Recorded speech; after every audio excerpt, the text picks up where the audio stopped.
A TV Ceará Canal 2 inicia neste momento a sua programação para o dia de hoje. Esperamos levar aos seus lares uma agradável jornada de informações e entretenimento. O índio era uma coisa, o curumizinho. Eu passei a vida desenhando aquele índio.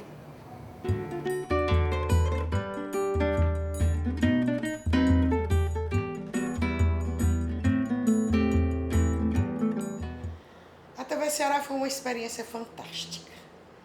Primeiro porque a gente conhecia a televisão só de ouvir falar. O Ceará se divide antes e depois da TV Ceará. Foi um marco. Foi uma coisa impressionante.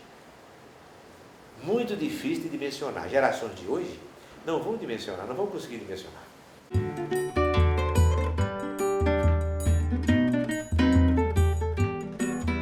Essa Fortaleza, uma cidade que passou a ter 500 mil habitantes em 1960, exatamente quando a televisão é inaugurada, uma fortaleza que se expandia na direção do leste, né, com a abertura da Avenida Antônio Salles, onde a televisão se situava. Quando foi implantada a TV aqui, a cidade toda mobilizou-se, todo mundo entrou para querer comprar ações, era uma coisa de louco.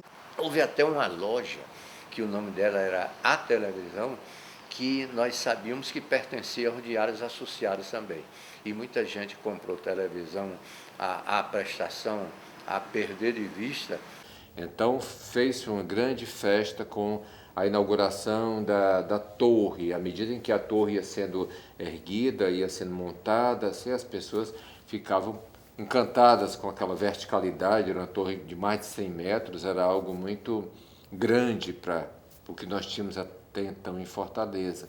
Nós esperávamos ansiosamente pela televisão, que chegou no dia 26 de novembro de 1960, com uma grande programação, com artistas contratados especialmente, com a presença da alta cúpula dos diários, rádios e TV associados do Brasil. Foi uma programação que a cidade toda recebeu com muita alegria, antevendo o sucesso que seria a TV Ceará Canal 2.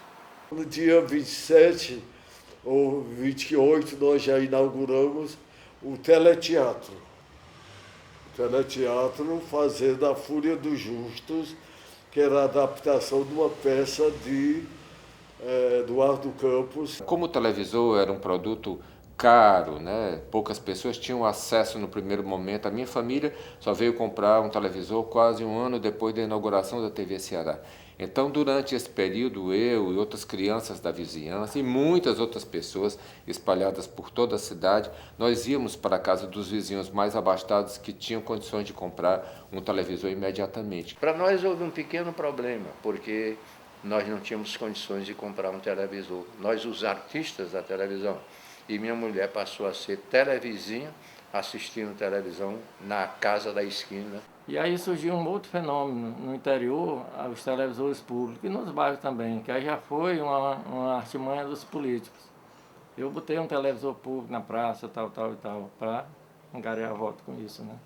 Então existia um teórico e ao mesmo tempo um homem muito prático chamado Périx Leal, que instalava as TVs e deixava as TVs no ponto de andarem sozinhas. Nós, eu, Guilherme Neto e mais outros companheiros da televisão, fomos ao Recife para aprender a fazer televisão olhando o que os outros faziam.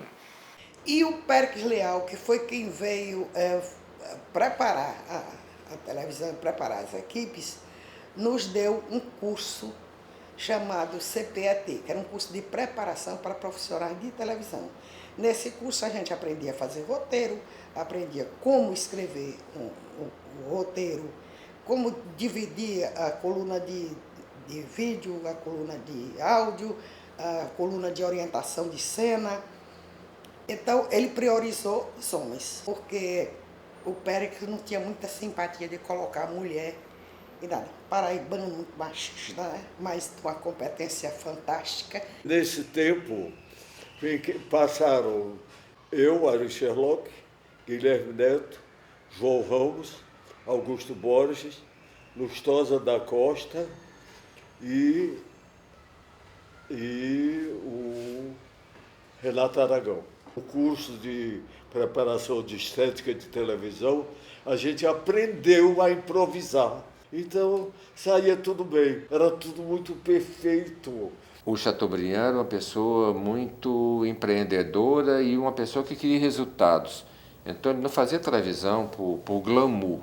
Tinha o glamour, mas ele fazia televisão para ganhar dinheiro. O Chateaubriand dizia, tudo o que é que se faz com amor. E tinha essa frase bem grande na entrada da nossa televisão. Foi um homem danado, político, baixinho, paraibano, que se apresentava em algumas reuniões sociais de chapéu de couro, paletó, todo mundo de chapéu de couro. Mas foi um gênio. E graças a ele, nós trouxemos televisão aqui para o Ceará, antes de muita gente importante. O Guilherme foi o pai da televisão também. Ele herdou toda a coisa do Pérez Leal. O Guilherme Neto era o diretor-geral da televisão e uma pessoa muito inteligente. O Guilherme Neto, eu chamava ele de meu pai. Ele brigava comigo o tempo inteiro. Ele me prendia para eu escrever. Diz ele que eu botei cabelo branco nele.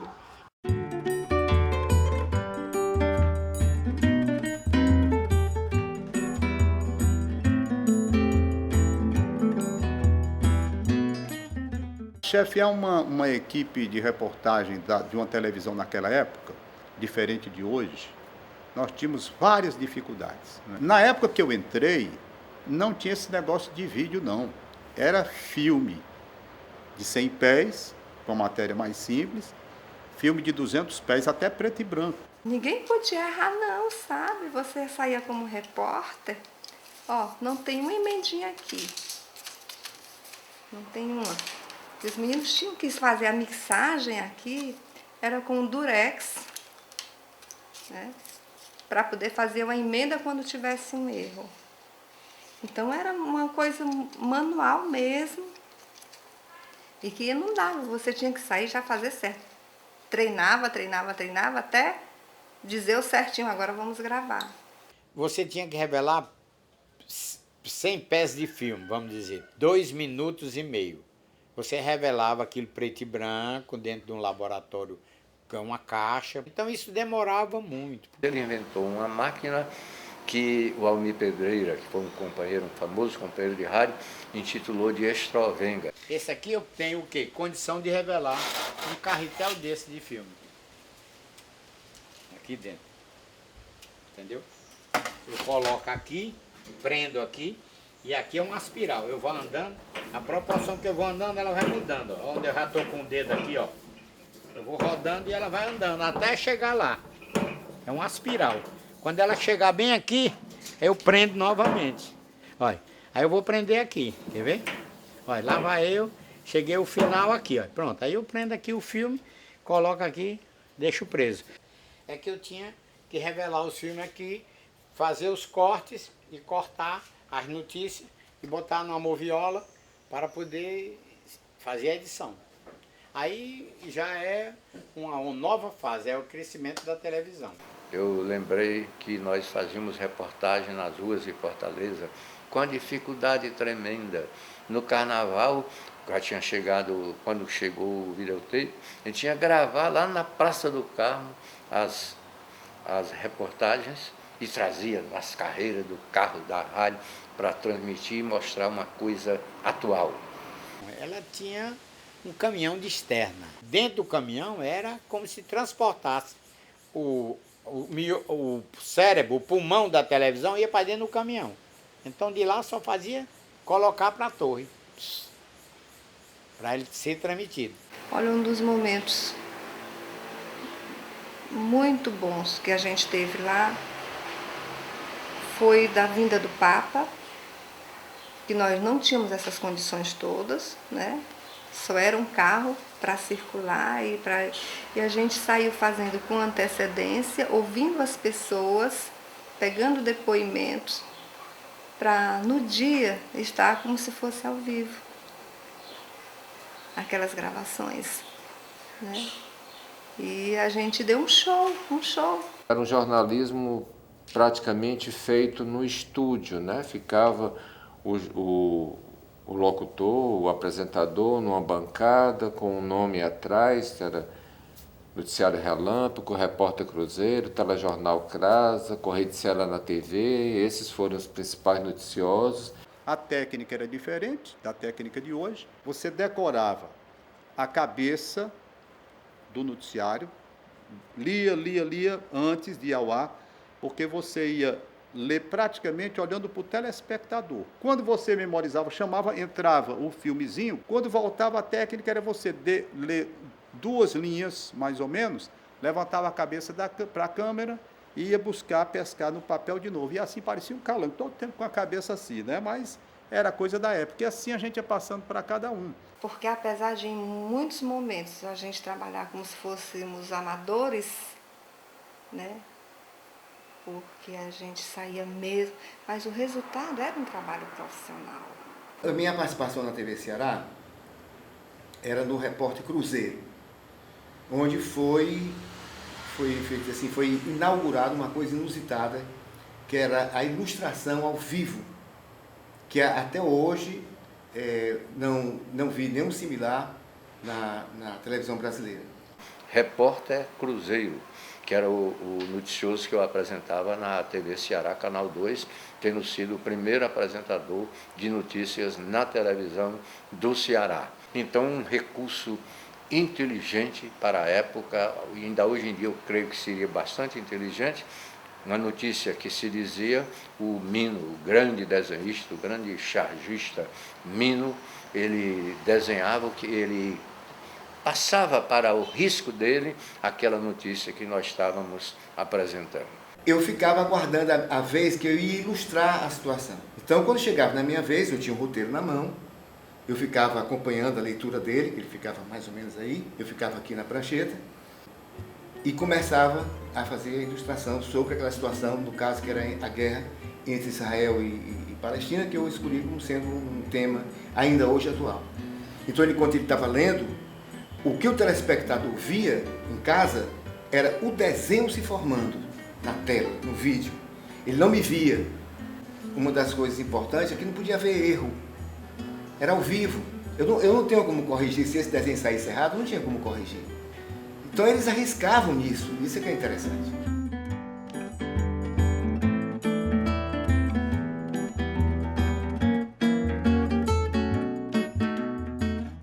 Depois nós tivemos um programa, chamava-se Telejornal Correio do Ceará, que era o jornal da emissora. Mas acontece que depois houve um patrocínio, por meu intermédio, do grupo Serrolim. Então passou a ser Telejornal Crasa. Pode dizer sem medo de errar que o programa foi um programa pioneiro. Esse programa eram 7 figurantes. Tinha o Augusto com a parte policial, o Adelson Braz na parte de governo.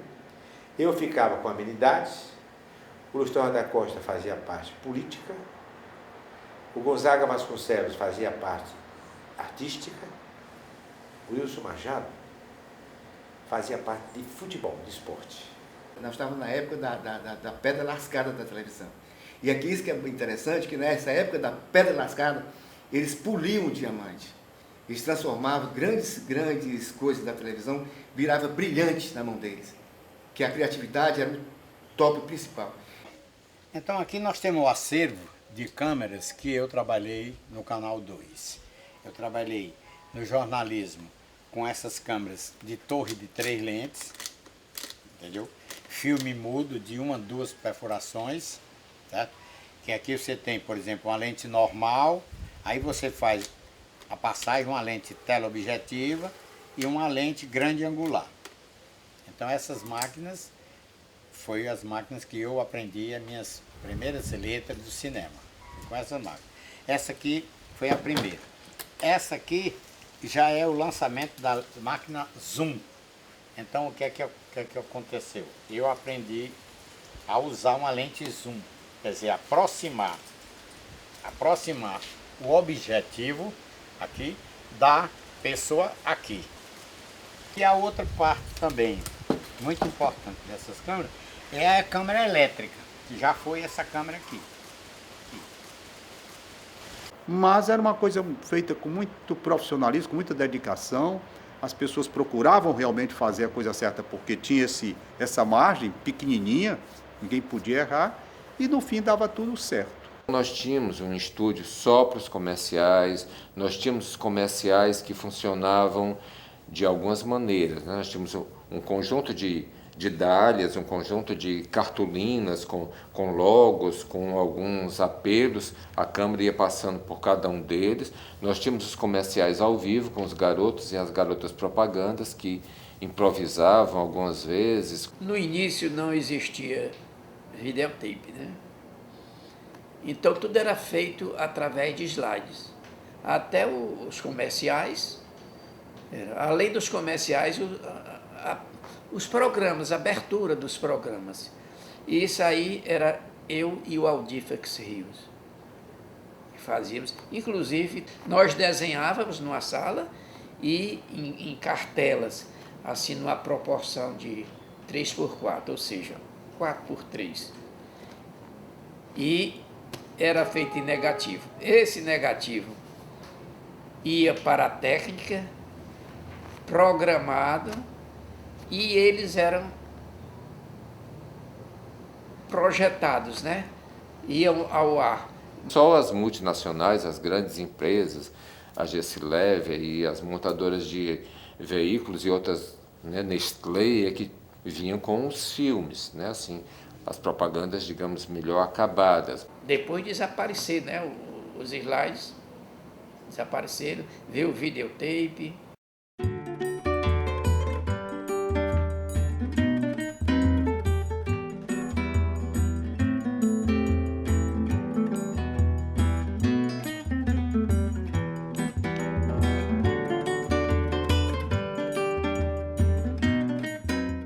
A TV Ceará tinha como ponto principal a nossa programação ao vivo, baseado inclusive a maior parte do tempo, inclusive, era a própria novela. E tinha também, dentro do jornalismo, tinha futebol transmitido às quartas-feiras e aos domingos. Mas o forte mesmo eram as novelas e os musicais, porque, queira ou não, os músicos já tinham público desde o rádio. Tinha dois tipos de novela. Uma novela que nós chamávamos Videorama, que era novelas regionais, e as TV de romance, que eram novelas adaptadas de grandes obras. A TV Ceará chegou a apresentar os grandes mestres da literatura mundial, como Conde de Notre Dame, Ana Karenina, Borges, Conde de Monte Cristo, tudo. E as obras dos autores cearenses também. Eu fiz tantas novelas que eu nem me lembro o nome de tudo. Nós fizemos adaptações de grandes romances, né? Foi, como dizia o doutor Monelito, foi quando o povo em geral tomou conhecimento de grandes obras que só os mais letrados é que tinham conhecimento. O grande teatro, a gente ensaiava a semana inteira para levar no sábado. Então, a gente ensaiava uma vez com as câmeras e à noite já fazia, né? Geralmente, os contadores de história, a gente ensaiava a semana toda. Ensaiava na segunda, terça, quarta, quinta. Sexta-feira fazia o ensaio de marcação e o sábado ia ao ar. Então, a gente já tinha a mente tão treinada que não tinha muita dificuldade em decorar, não. Nós, realizadores, nós escrevíamos o programa. Então, quando eu estava escrevendo um videorama, outro colega estava escrevendo TV de romance, outro TV de comédia, outro TV de mistério e assim por diante. E o superintendente, doutor Manelito, me chamou e disse: Augusto, tem um convite aqui, para nós participarmos de um festival em Barcelona. Você tem coragem? Eu digo: coragem eu tenho. Com esse equipamento que nós temos, eu digo: mas nós temos um pessoal que faz por amor. Nós gravávamos durante praticamente 7 noites, porque não tinha gravador, vai dizer, não tinha editor, não tinha edição, então você tinha que gravar de uma vez só. E toda noite alguém dava um erro, um esquecimento, uma coisa, aí começava tudo de novo. Eu fazia Hortência, O João Ramos fazia o dono de um barracão que era peça ruim. Esse VT foi mandado para concorrer, foram 54 países que concorreram. E nós dizemos que tiramos terceiro lugar, porque veio a confirmação que só 3 foram premiados. Foi Itália, Japão e o Brasil com os deserdados. Então, na pior das hipóteses, nós somos o terceiro lugar. Né? O prêmio Ondas, eu fui indicado para o melhor a todo mundo. Aí eu fiquei muito nervoso quando soube de madrugada e eu estava sendo apontado para o melhor ator do mundo. Oh, imagina, um cabeça chata como eu, disputando com o polonês, com o americano, com o todo. Aí eu fiquei nervosíssimo, sabe? Ficámos entre os 3 primeiros. Japão, Itália, Alemanha, Portugal, esse povo todo, Estados Unidos e tal, nós ficámos entre os 3 primeiros. A peça era do Manelito, os Deserdados. Né?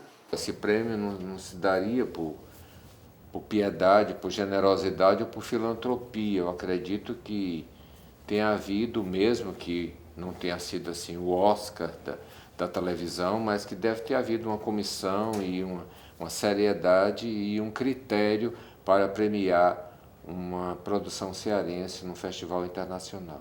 O João Ramos adaptou uma peça, que eu não me lembro qual, e ele pediu no inventário da Contra-Regra um cavalo branco. E só que o tempo foi se passando e nada de cavalo branco. Aí eles deram um jeito, eles arranjaram um burro, que o burro é quase o tamanho de um cavalo. Compraram 2 latas de havaiá e pintaram o burro, da cabeça ao rabo, inclusive as patas. Aí na hora do espetáculo, aí o João Ramos, quando é o cavalo? Ah, o cavalo tá aí. Aí entraram com o burro já estava pintado fazia pouco tempo. O João Ramos sentou no burro com aqueles trajes de época, né? A roupa preta e tal. Saiu todo manchado de branco. Aí quando ele desceu, alguém gritou, olha o galã da bunda branca. Oh, foi um romance, uma risadaria geral. O inferno. Ninguém tinha vida particular. Tinha umas revistas que eles perguntavam. Todo mundo queria saber com quem eu dormia, qual era a parte que eu escovava os dentes. Era o inferno. Ora, quantas vezes eu dei autógrafo? Ah, meu Deus do céu. Muitas pessoas, o Polion, assine aqui, eu ficava todo se destrava o peito, assim, para assinar o comentário desse. Quando uma pessoa vinha muito abusada, dizendo, porque o pessoal era exigentíssimo, sabe? Eu digo, minha filha, desliga, liga outro canal. Não tinha outro. Era um desafio, não apenas de atores e atrizes, mas era um desafio de todo o grupo que conseguiu, de 1960, de novembro de 60 até 1966, fazer essa televisão sem videotape, né? O problema é que no momento em que se instala o videotape, nós vamos ter uma decisão dos diários associados de centralizar a produção no Sudeste. Então isso desativa definitivamente todo o núcleo de produção no Ceará. Tinha uma pessoa que saía de São Paulo com uma maçaroca de videotape, de carretéis de videotape. Ele descia em Salvador, deixava a primeira leva, descia no Recife, isso num dia só que ele vinha. Chegava em Fortaleza já à noite, trazia os tapes daqui, os videotapes de programação da semana, e ia para Belém do Pará, entregava de lá e tal. Aí voltava apanhando os carretéis de volta para levar para a nova programação, para trazer na semana que vem, ele vinha de novo. O nome dele era René. Ele fazia isso toda semana. E assim ele rodava o país todinho, carregando os filmes. E engraçado é que a televisão era preta e branca e a maioria, e os filmes vinham coloridos. Então nós, funcionários que trabalhávamos ali vizinha, era maravilha, a gente assistia o filme colorido à tarde e o povo em casa ia assistir preto e branco à noite. Quando o tape chegou, o videotape chegou, acabou. Aí nós ficamos com programa de auditório, com shows, pequenos shows, etc. Então acabou com a nossa programação, praticamente. Aí nós viramos o quê? Simples repetidora de sinais. Fora isso, havia a parte dos musicais. E pensando bem, todo mundo da música popular brasileira cantou aqui na TV Ceará. Muitos atores nasceram na TV Ceará, muitos cantores. Ela descobriu talentos que estavam absolutamente no anonimato. Ela projetou Fagner, Belchior, Ednardo, atores como o Emiliano Queiroz, o Ari Sherlock, Marcos Miranda e tantos outros. Eu, por exemplo, trouxe a Elis Regina, inclusive. Trouxe vários artistas, Elisete Cardoso. A nossa convivência era familiar. Nós éramos muito amigos, era uma família lá dentro. Eles mantinham assim um vínculo com os funcionários, um vínculo muito importante.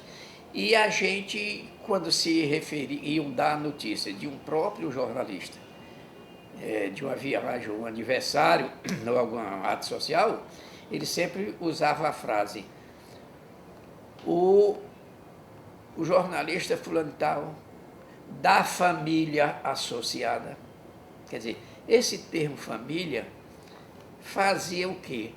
Ajudava mais a congregar as pessoas, os funcionários. Eles eram mais ligados. Podia haver até um pouco de vaidade, entende? Podia haver um pouco de fofoca. A gente se ajudava uns aos outros, ajudava a bater o texto, ajudava em qualquer tipo de dificuldade que um tinha, o outro tinha condição, suprir aquela dificuldade do colega. E éramos todos muito amigos. Praticamente não existia fofoca. Até porque o fofoqueiro a gente deixava de lado, né? A gente não enturmava muito, não. E outra coisa, pessoas que não pensavam no sucesso próprio. O que eu sentia lá é que todo mundo lá estava trabalhando, mas dentro de um contexto. Um ajudava o outro. A TV Ceará ela teve uma convivência muito amistosa com a ditadura militar. Tanto os diálogos associados eram fechados com os militares, como o Eduardo Campos, que era o diretor, o superintendente da TV Ceará, ele se autoproclamava como um dos líderes civis da Revolução de Março de 64 no Ceará. O Eduardo Campos foi o jornalista civil que eu conheço, que participou da Revolução. E o Mandelito não era um empresário. Era um talento, seguramente um dos 3 maiores da geração dele. Ele não está mais entre nós. Ele ficava na dele, cumprindo o papel dele lá, mas aceitou que tudo fosse feito, que gente de esquerda estava lá dentro e só tinha, tanto na música como no teatro, contanto que no texto havia uma censura de alguma maneira. Quando passou a vir programação em videotape do Rio de São Paulo, aí vinha com certificado de censura, a idade que estava liberado, a gente tinha por obrigação juntar todo aquele material e ir no departamento da Censura Federal aqui em Fortaleza para registrar, para poder exibir aquela programação. A propósito, doutor Eduardo Campos, para eu retornar à TV Ceará em 1964, foi preciso que o doutor Eduardo Campos escrevesse um atestado dizendo que eu não era comunista e que eu não usava a minha profissão para propagandas de esquerda. O Figueiredo estava vindo aqui como candidato. Isso o Tom também vai relembrar para vocês. Eu digo, Elizabeth, eu era o diretor, você vai fazer a chegada do presidente Figueiredo. Ainda ele disse, cuidado porque ele é bruto. Eu era repórter, fui para o aeroporto com a equipe para a gente filmar, né, e entrevistá-lo. Ela era uma mulher valente, porque ela foi e fez. Teve uma manifestaçãozinha no aeroporto. E nós estávamos lá, chegamos primeiro, e eu orientei os meninos a fazer a manifestação. Aí quando chegou um segurança e disse, olha, eu quero o filme. Aí eu digo, não, o filme é da televisão, por que é que você quer? Aí eu já peguei aqui o cinegrafista, me dá, e botei dentro da minha bolsa. Ele disse, você tem que me entregar. Eu digo, não, você vai preso. Eu digo, vou. Então me levaram para o batalhão ali na Clarindo de Queiroz. Mas eles não tocaram em mim não, sabe? Mas eu fui presa. Então, assim, o doutor Mandelito ficou feito doido, ligou para o governador, né, para o Vigílio. e se comprometeu de jeito nenhum aquela imagem para o ar. Eu tenho a impressão que ele conseguiu levar muita gente da grade. Mandar soltar, falar com o comandante. E a interferência dele, liberando ou não o funcionário da estação que tivesse vendo só o quadrado, a interferência dele sempre foi positiva. Aliás, ele apoiou a ditadura, mas depois foi contra. Ele depois, quando viu os caminhos da ditadura eram outras, era outra coisa, ele esfriou. Os últimos dias da TV Ceará foi uma coisa assim, fora do comum. O Modelito Eduardo ligou lá para minha casa. Disse, Tom Barros, tem uma notícia desagradável dos bastidores, rapaz, para lhe dar. Disse, qual é, Modelito? Ele disse, rapaz, a televisão vai ser fechada depois da manhã. Nós vamos tentar, os bastidores, tentar reverter essa situação. Aí, quando ele viu que não salvava mesmo, ele reuniu e anunciou. A televisão vai fechar amanhã. Nós fomos a Brasília. Fui eu, o Tom Barros, o William Dantas, que nós chamávamos de irmão, era cinegrafista, e o Tertuliano Siqueira. Foi exatamente essa ideia da gente formar uma cooperativa e da gente tocar, ter essa experiência de tocar a televisão.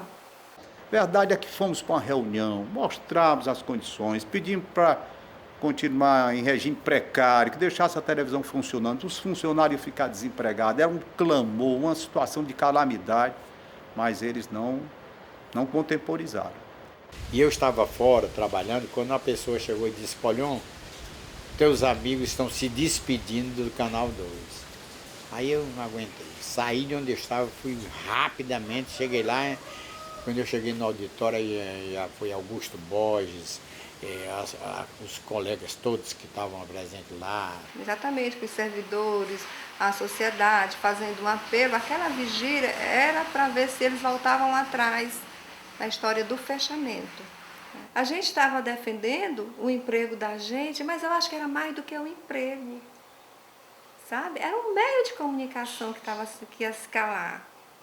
Aí eu fui lá, falei, chorei muito, dei um abraço em todo mundo, eu lembrei os tempos que a gente constituía aquela grande família, aí foi a despedida. Na hora do fechamento, nós estávamos em Brasília, e quem estava no ar, eu recordo bem, porque a gente ligou para saber como era que estava, não é? Era o Augusto Borges.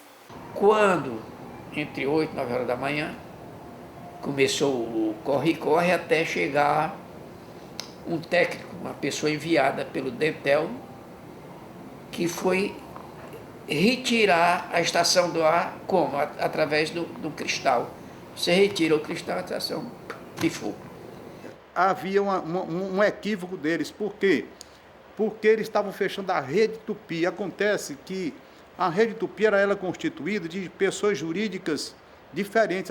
A Ceará Rádio Clube, aqui, juridicamente, era uma pessoa jurídica que nada tinha a ver com a Rádio e a TV Clube de Pernambuco, que nada tinha a ver, por exemplo, com a dívida da TV Tupi de São Paulo.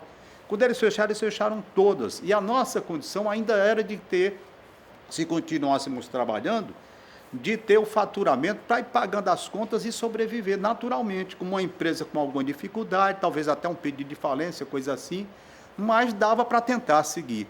Tanto a coisa foi arbitrária, que anos depois, graças a Deus, antes do doutor Manelito morrer, a Justiça deu razão aos diários associados e a Ceará Rádio Clube recebeu uma baita indenização do governo federal. A televisão foi cedida uma parte para o SBT comprou uma parte e o Bloco comprou outro, né? Então a daqui ficou com o grupo Bloco. Todos sabiam que a estação ia sair do ar. Todos sabiam que a partir daquele momento estávamos desempregados. Todos sabíamos que a partir dali terminaria o sonho, o grande sonho dos associados em termos de televisão. Foi como se de repente uma família se assalasse. Depois do fechamento, foi o seguinte, os funcionários passaram a receber uma parte do salário. Se o espírito não me engana, 2/3 dos salários. Mas isso não durou muito tempo, não. De repente, ver um cemitério, tudo fechado, mofando, caindo, deteriorando, aquilo para mim foi uma coisa terrível. Eu, como advogado, fiquei como depositário fiel da torre da televisão, né, aquela torre de ferro, tudo, e sem poder fazer a manutenção. E os vizinhos viram que a torre estava começando a deteriorar, e ferrujar e cair, lá vai confusão, vou lá para a Justiça Federal, pedi autorização para desmontar a torre. Quando a televisão fechou, que todo mundo foi embora, né, a televisão foi vendida, o prédio foi vendido, eu não sei quem foi o diretor, tenho a menor ideia quem foi que fez isso. Foi uma atitude criminosa, né? Não, fechou tudo, acabou a televisão, para que isso aqui? Me disseram, quando eu cheguei. Queimaram. Tocaram fogo no arquivo. Pronto, só isso mesmo. Quer dizer, falta de sensibilidade. Ali foram quantos anos de história que tinha acolá? Isso era uma coisa que eu gostaria muito de ter, uma imagem desse momento. E não tenho, só tenho aqui. Foi uma época muito boa. Quem só sabe quem viveu. Quem não viveu não teve essa experiência, não sabe o que foi a TV Ceará. A recordação que eu guardo foi do aprendizado que eu tive e a boa vontade dos companheiros de uns se vir aos outros. Era uma coisa incrível. Quando eu me lembro daquele tempo que tudo era diferente, que nós, radialistas e homens de televisão, éramos empregados das emissoras, quando nós tínhamos condições de exercer um trabalho muito correto, muito bom e ético. Os que ainda estão aí, quando a gente se encontra, é como se houvesse assim um reencontro de um ente querido, sabe? É o abraço, é o carinho, é uma coisa que ficou marcada muito no coração da gente, esse entrelaçamento profundo de sentimento, de dedicação, essa coisa que existia ali. A grande família. A gente era o outro. De modo que tem toda aquela coisa, os talentos, a televisão feita toda aqui, não é? Como esquecer um João Ramos? Como esquecer um diretor, Guilherme Neto? Não é? Eu visto a camisa mesmo da TV Ceará. Mas mais do que a saudade, até eu acho, eu tenho um certo arrependimento de não ter tido naquela época a consciência da dimensão das pessoas que estavam na minha frente. Aliás, eu carrego isso muito na minha vida, quer dizer, eu devia ter aproveitado mais essas pessoas, eu devia ter perguntado mais, eu devia ter aprendido mais. Tenho saudade do que a gente fazia, tenho saudade dos colegas, muitos já partiram, tenho saudade do ambiente que se tinha. Não existe outra redação igual àquela. Não existe. Não existe. Sobre uma saudade sua que o senhor tem da TV Ceará. Vai não.